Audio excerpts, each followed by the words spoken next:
Dane Rose here, and thank you to all of you.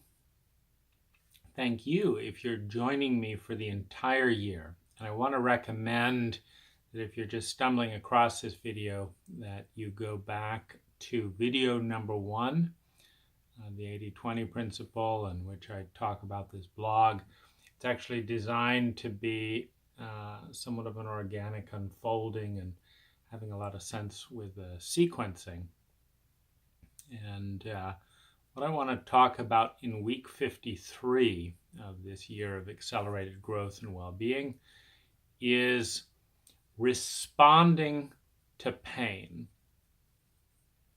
And the first thing I want to do is just create a little illustration. I want you to imagine a midpoint here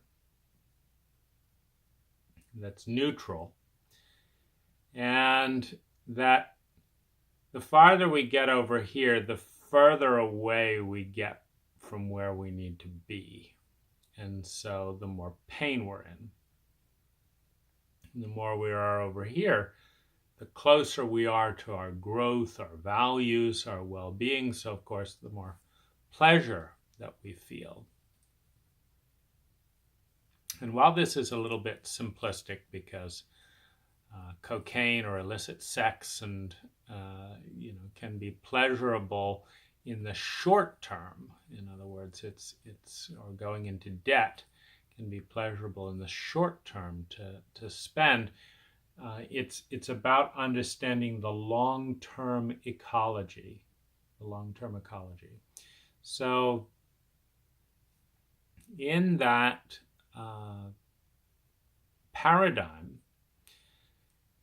every ounce of pain in every area is a message that something is not right. Now, it is not a message that you are not right. It is a message that something is not right. Now, many times this is environmental. There's something off in the culture that, if a car is driving on the wrong side of the road towards us, we need to move to avoid being hit by the car.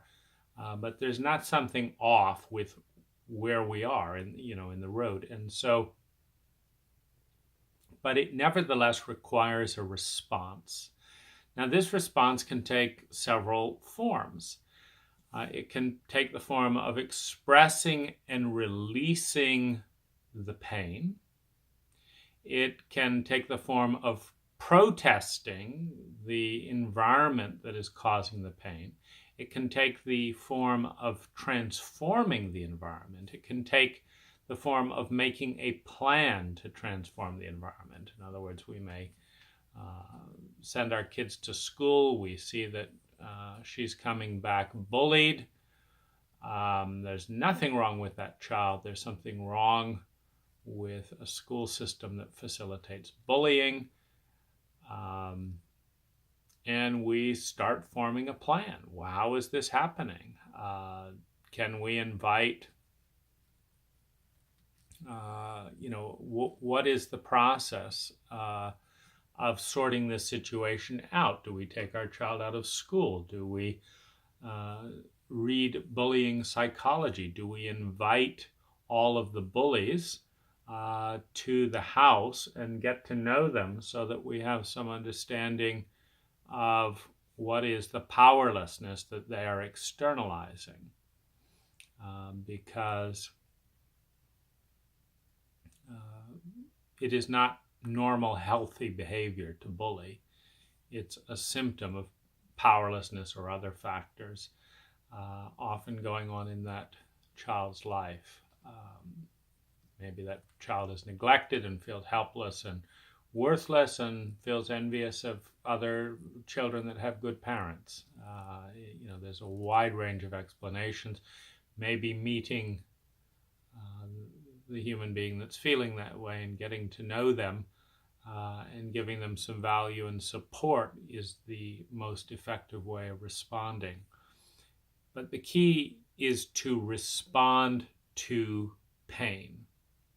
To respond to pain and learn what works, and not suppress chronic pain. Now, if it's a short-term, one-off pain that's outside of your control and you can't do that much about, big deal. If someone crashes into your car and you nearly break your neck,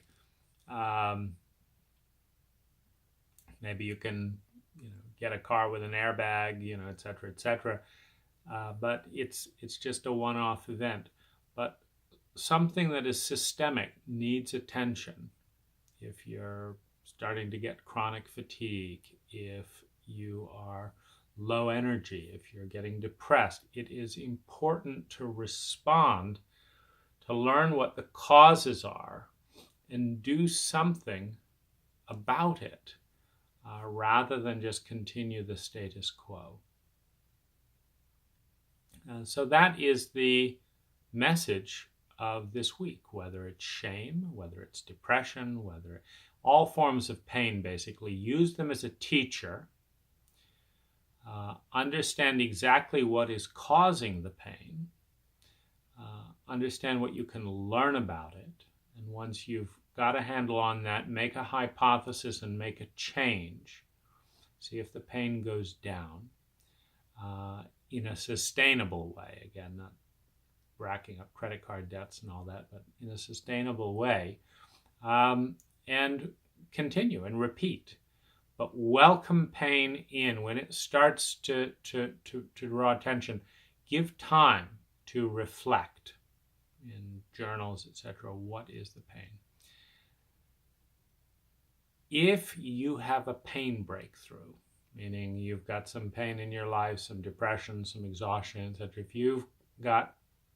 you have a pain breakthrough by examining it and changing your environment or changing your relationship to that environment, and reduce that pain and have more compassion for that pain and understand that pain, I'd love to hear about it.